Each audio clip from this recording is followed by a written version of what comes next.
Hello, I'm Amara Jones. Today is Tuesday, February 24th. This is Caffeine TV, your daily news brief, here to take you through 3 headline numbers in just 3 minutes, giving you a different take on everything from housing policy to the Real Housewives. The first number up today is 15,000. That's the number of trans men and women who currently serve in the United States military, according to the Wall Street Journal, but they have to do so in secret. It's because military regulations list transgender as a psychological and emotional disorder, meaning that those men and women can't serve openly. But this discrimination could soon change. That's because yesterday President Obama signaled his support for a change backed by the new Defense Secretary Ashton Carter, which would allow those men and women to serve without fear of being thrown out. And such a move would actually solidify President Obama's credentials as being the president who's done the most to advance the rights of LGBT Americans, more than any other president in history. Just last month, he used the word transgender in a presidential State of the Union for the first time ever. Now, some conservatives might say that this is just social engineering in the military, but in this case, the military would actually just be catching up. The American Psychiatric Manual removed gender identity as a disorder more than 2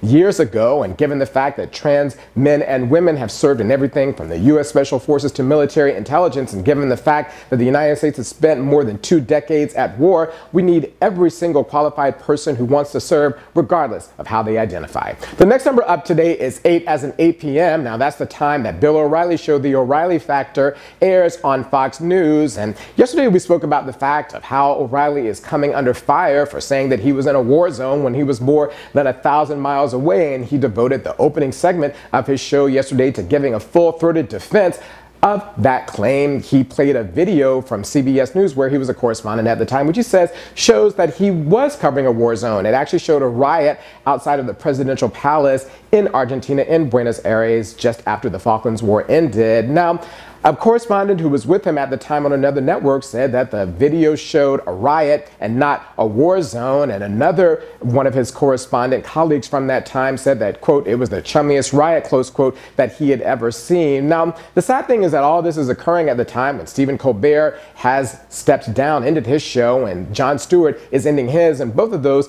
built their programs on spotlighting the ridiculous nature of faux news coming from Fox News, but given the hilarity of these claims by Bill O'Reilly, he's able to do it all on his own. The last number up today is 33, as in 33%. That translates into 1 out of 3 Americans who are on the edge of financial disaster, either because they have more credit card debt than savings or no savings at all. That's according to CNBC. And it's just the latest example, as we've spoken about here many times before, that the benefits of the economic recovery are not being spread evenly through our society. As a matter of fact, the Federal Reserve says that 90% of the economic gains since the year 2000 have gone to the top 1%. But even as you're struggling to make ends meet, there are certain ways to save, such as if you cut your bought beverage consumption in half, that's a way to save almost $500 a year. We've got some more examples on our Facebook page, but it got me to thinking about ways that I could save money. And one of the things I came up with is that I could stop stashing dollar bills to throw at the floor in the club at the pole on Friday night.